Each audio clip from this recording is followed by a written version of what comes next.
My name is Sebastian Cattes. I work at INWT Statistics. We are doing full-stack data science consulting, so we consult mostly medium and large-sized companies.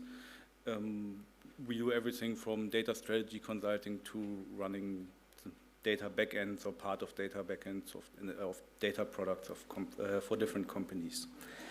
The agenda for today will be that I first introduce a business task at the Neue Osnabrücker Zeitung.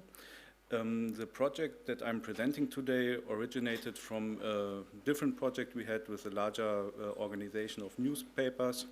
So there was data available from the newspapers, and we had a student, Susanna Rücker, who sadly can't be here today, who wrote her master thesis based on these data. And then afterwards we worked a little bit on it, put it into a white paper for our website, and I'm presenting to you today the results. After first introducing the business task, I will talk a little bit about the NLP methods. There were a few talks already at this conference about it, so I will keep it short. Then we will get into, does the content really matter? What can NLP bring to the table in analyzing reader preferences? I will talk a bit about explainable AI, maybe a show of hands. Who was at the XAI meets NLP talk 30 minutes ago? Okay, a few, but not everyone. Then I will still talk about it a little bit, and then we will go to the conclusion. All right. The Neue Osnabrücker Zeitung is a regional German newspaper. And in the newsroom, there are many different challenges. There's the content positioning, what's shown on the first page, second page, third page. Content accessibility, so paywalls, everybody knows them by now. Is it really worth putting in a paywall at the sports section of the newspaper or not?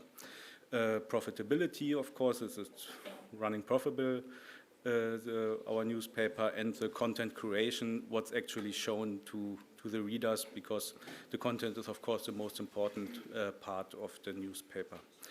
And that's also what we will focus about in this talk. Content is, like I said, central for profit, and understanding reader preferences is challenging. What do readers really want to read? And we have in the newsrooms people working with a lot of experience, with a lot of subject matter knowledge, who know how to run a newspaper, or it wouldn't be there anymore. And the question is, can we improve their understanding of readers' interest using natural language processing? And can we help them make more data-driven decisions? Reader preferences is quite a broad term. There are many different ways we can describe reader preferences. We have, of course, on-site tracking for our different articles in the newspaper, and we have metrics like the number of visits, click-through rate, then metrics of engagement, do people comment, do people like, retweet, and so on. And we have the dwell time, so how long are people actually reading my article and spending on the page. And we will use the dwell time as our proxy for reader preferences, because we say, okay, just clicking on the headline and then going again is maybe not the best proxy for interest in the topic and in the content of the article. So dwell time is our dependent variable. And dwell time has, of course, again, many different effects on it. We have the article content that is important for dwell time, but also the length of the article. It's quite obvious. The longer the article, the longer the expected dwell time will be. The sections of the newspaper is connected probably with the length, so we have many different influences on dwell time. And of course, the major outside influences for dwell time. So when you are reading an online newspaper article, an online article, there are everything else happening around you, and there will be a lot of reasons why you stop reading in between or not continue, or and so on. So there are different impacts on our dwell time. I will now present the data we had from the NOTS. We had more than 36,000 articles ranging from November 2019 to September 2020.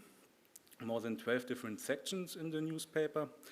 And we don't have the specific reading time for every user for every article, but we have aggregated data. So we have an average dwell time per article in our of the newspaper, and the question is, can we use our text, the different sections, the text lengths to model our expected dwell time and better understand why readers are reading for the amount of time they're reading. Below here you can see just the head of our data set basics. And let's get to the NLP methods. The core problem that we are trying to solve is that computers only understand numbers, statistical models only understand numbers, so the NLP methods somehow try to quantify the text we have, and there are many different ways we could quantify it. The first versions, I guess, were the vectorization approaches, back of words, TF-IDFs, which basically are counting words, creating dictionaries of words, and then use them as features in our models. Then we have the word embeddings, who try to better grasp the context of a word a bit. The word-to-vec fast checks getting some connections of the words with the words around them. The deep learning approaches came afterwards, who different versions and flavors of neural networks, who recurrent CNN, LSTMs, who all try to incorporate even more context of the different sentences into them. So trying not to understand or quantify one single word, but the word in context around the whole sentence. And then we have the transformer architecture, which brought that on a more sophisticated level again, and using the transfer learning approaches, specifically with BERT, is based on this transformer architecture, is what we will be using for our modeling and our modeling of reader preferences.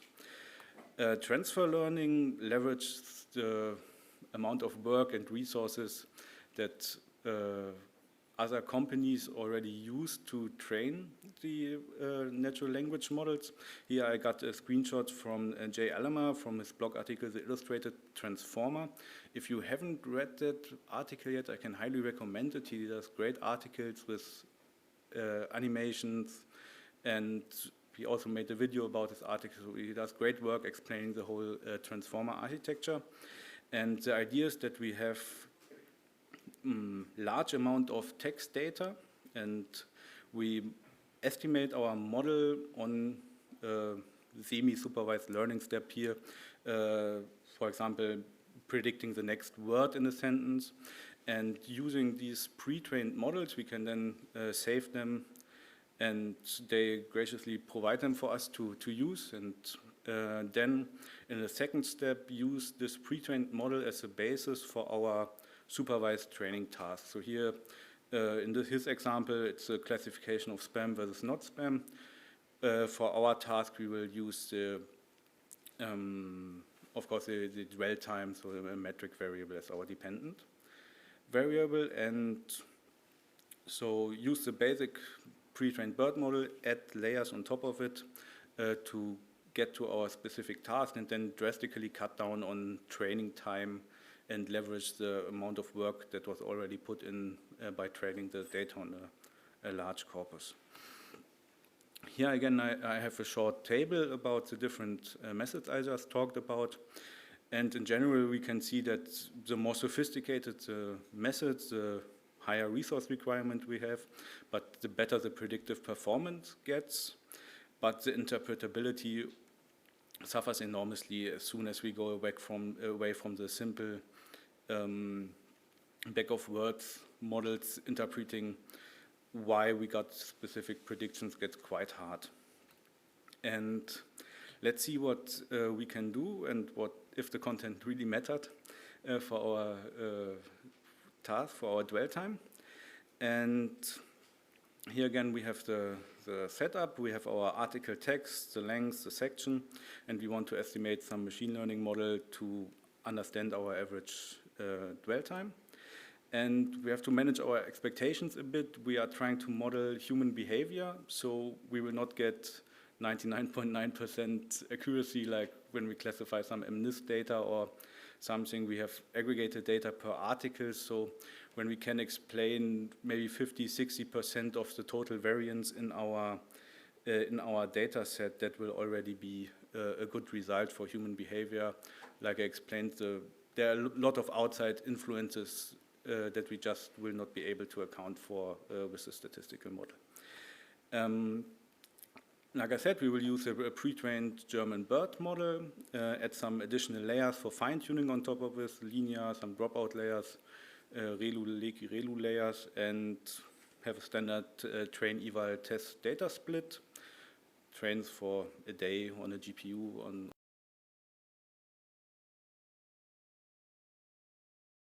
explained variance and our total variance in our data set, separated by the different sections of the newspaper. And we can see that we have quite the heterogeneous results in our data set. We have sections like the good to know section or the culture section of our newspaper where we can almost explain nothing with our text content. We get a model fit of below 5%, around 5%, while we have other sections of our newspaper, North Rhine-Westphalia, Lower Saxony, where we have 45, 50, 55% R squared, so we are able to explain and model the expected dwell time of readers in our sections to a reasonable amount. Like I said before, the longer the article, the longer the expected dwell time, and when you talk with the people with subject matter knowledge and you say, well, I'm great at the sports section, but at the culture section, I'm not good, they will ask you, okay, our sports section is always quite short, that you are better there.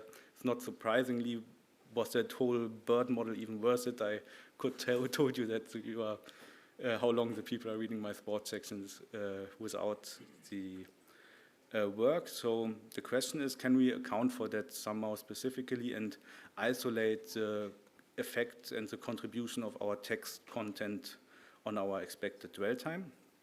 And the idea is that we will use a two-step approach for our modeling. We will estimate a GAM model without the text. So we will remove the text content from our modeling and just use the section and the article length to get a first estimate of our average dwell time and see what can we already explain just using the section and the article length. And we can see that for some areas we are already getting quite a good model fit by just using these two metrics, no NLP transformation, no fighting with BERT and so on, and tokenization and everything. But for the Ostfriesland region, part of our newspaper, or for the economy, we already get 25–30% sports section too. So we get quite a large model fit already for these sections of our newspaper, while for the North Rhine-Westphalia, Lower Saxony, where we had the around 45, 50, 55 range of our R squared, we don't get this much explainability. And then in a second step, we will use the residuals from our first model. Here we have our first model getting our expected dwell time.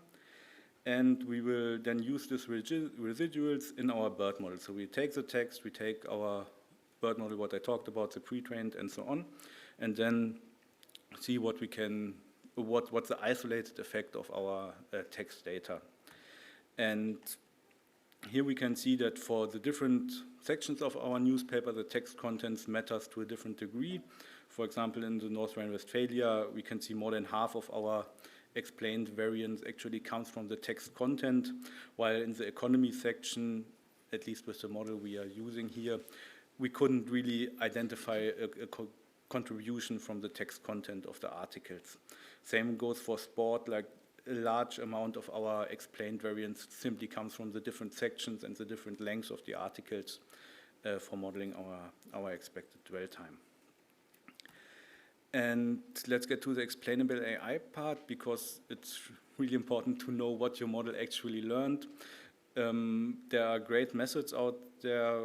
I will use SHAP as an example here that help you understand what your black box is doing. There are again and again embarrassing cases for picture analysis where they are learning that horses have a stamp of horse text on the lower corner, or they are not learning how a diseased COVID lung looks like, but that the person is laying down when he's sick and not standing. So it's important to have a look at the explainable AI part of your model, and the same goes for NLP.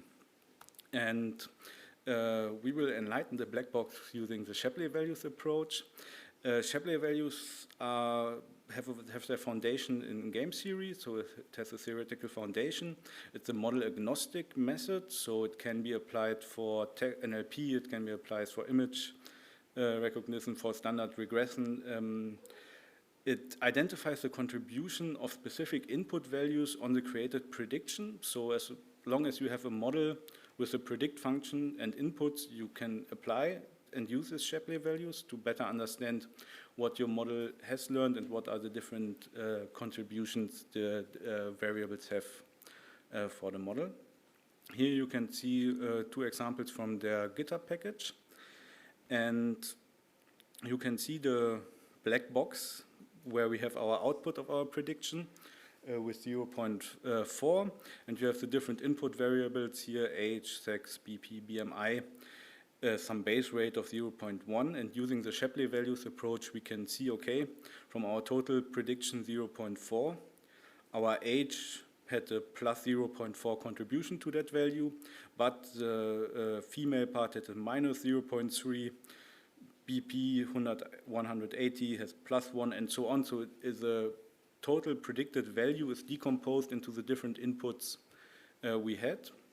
And on the right hand side, you can see an example from an image classification problem, where you can see what part of the image the model used to make the decision whether it's a BERT or not.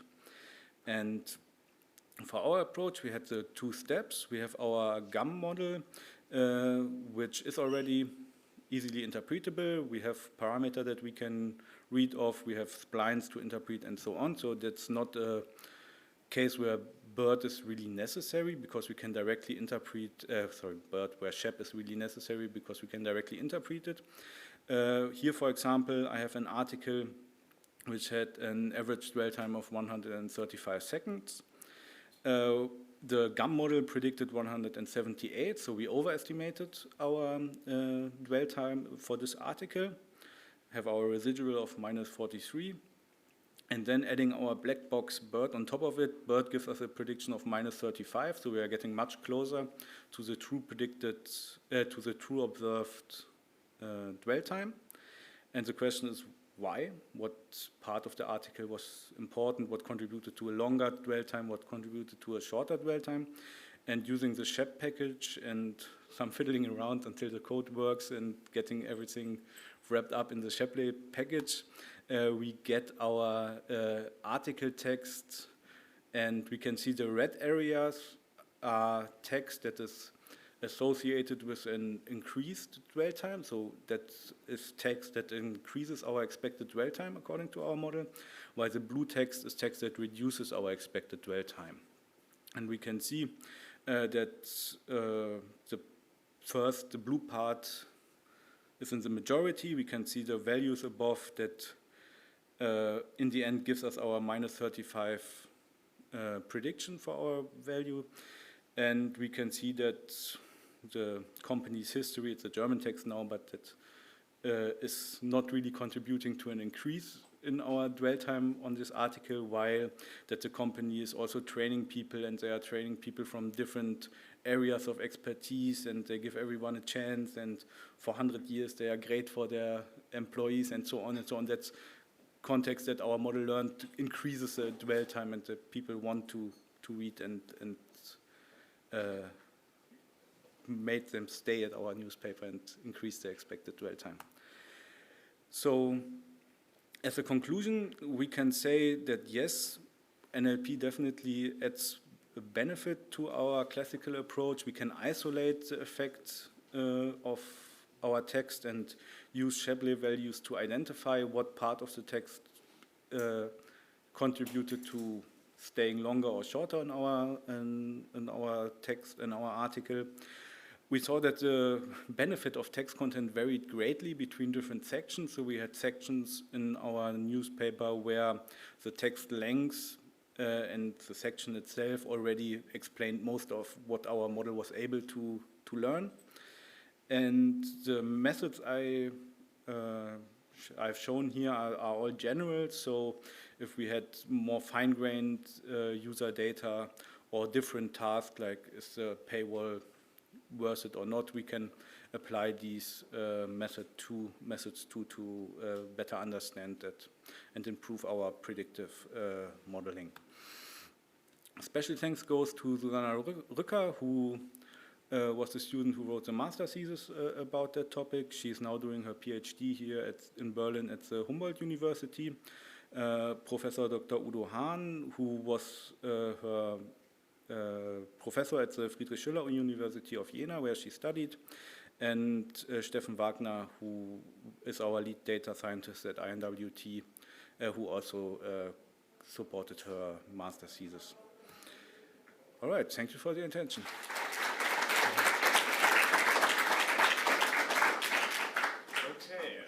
Thank you for the interesting talk. We have a ton of questions, so yeah, I think we should just start.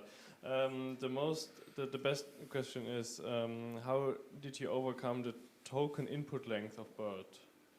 We stayed with the first 512 tokens. So for the newspaper, I guess it's not as bad as when you have other tasks, because just using the first 512 tokens is quite limiting, of course. But for modeling a dwell time for an article, I guess it's not as bad as when you try to do some other classification task or whatever. So so we just stayed with it. Okay, next one. I can imagine that the dwelling time distribution is quite skew. Have you tried using median dwell time instead of mean? No, we had the data aggregated from our customer, so we didn't have the specific time. And if I recall correctly, the customer also cleaned the data a bit, and already they know their data better than we do. They're the experts, and so we had the average dwell time per article given as a dependent variable. Okay. What about seasonal effects of reader preferences? We haven't added any seasonal part into our model, as you saw. It's difficult how you would set that up in an NLP model. So you could maybe try add it to when we had the two-step approach with the GAM, you are more flexible, so you could check if that you can incorporate it into the first model. Yes, I guess that would be an idea to tackle that question. Okay. What is the baseline performance of a simple model? I don't have that for you right now, sorry. Maybe I think we have it. We have tried many different models, and there's a whole master thesis about different model approaches and everything. So just contact me via Discord, and I can get that to you. How would a model that takes only the sections will perform? Only the sections without the article length. I think this is in the direction of the skewness of the distribution too.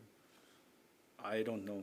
I'm not sure how that would perform. I would assume it will perform worse than the one with section plus article length, but I can tell you how good that would already fit.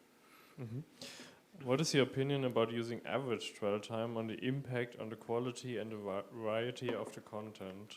Could you repeat it? Sorry, I couldn't. What is your opinion about using average dwell time on the impact on the quality and the variety of content? So basically, what I understand is the relation between dwell time and quality of content. I would assume the higher the quality, the longer the dwell time, but I'm sorry, Well, maybe I don't get the question right now, and we can talk about it after the... I'm sorry, I'm not sure. How was the distribution of the section data? Is the unbalance explaining your difference in fit? when you saw, we had 12 different sections here, and we basically have an other section, and also we grouped, like there were, I guess, 50 or more different sections in our data, and we try to balance the group by putting them in reasonable content buckets. Okay. Is it correct that you're not trying to predict the dwell time for a specific user, but rather the mean dwell time for an article? If yes, why is that? Because that's the data we are available is the short answer. Having user-specific data is always a privacy concern too, so having some aggregated data kind of alleviates that problem too. So having your specific browser history is always critical, and if it's also nothing that's easily distributed or anything. So we had that data available.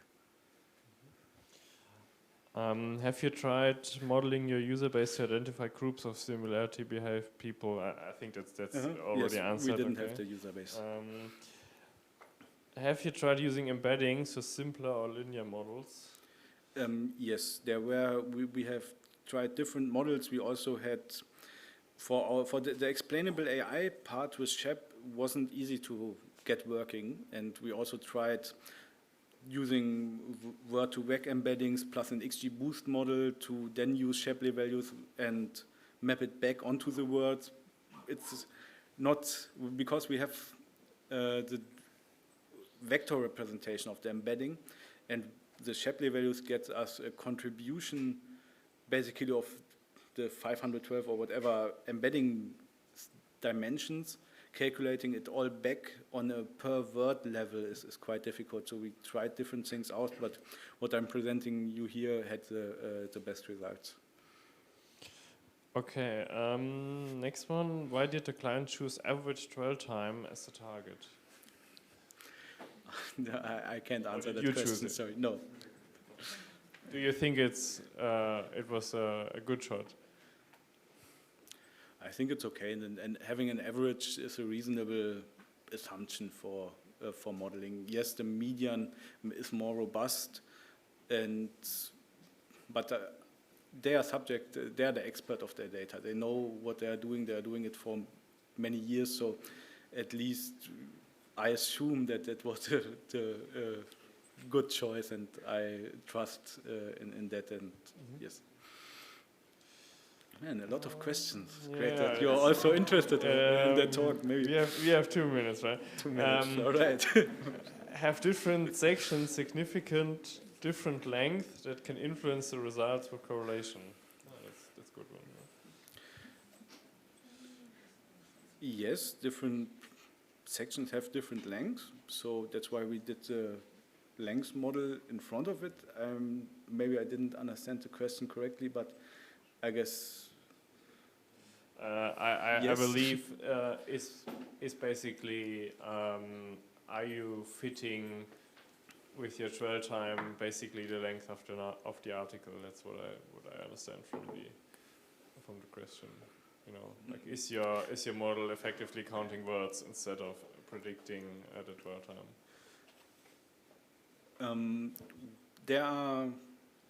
We have our two models. The one model is getting the length and getting an estimate of the dwell time. With the BERT model, BERT incorporates the text length. If the article is shorter than 512 tokens, then we got the filler tokens at the end, and maybe BERT is deriving some part of understanding of text length into the modeling too. I'm not sure if that already is a sufficient answer to the question, but maybe if you are in the room or just come to me after the talk, or we can chat via Discord. Okay, and then I have more questions, but one last one, Okay. and short answer, please.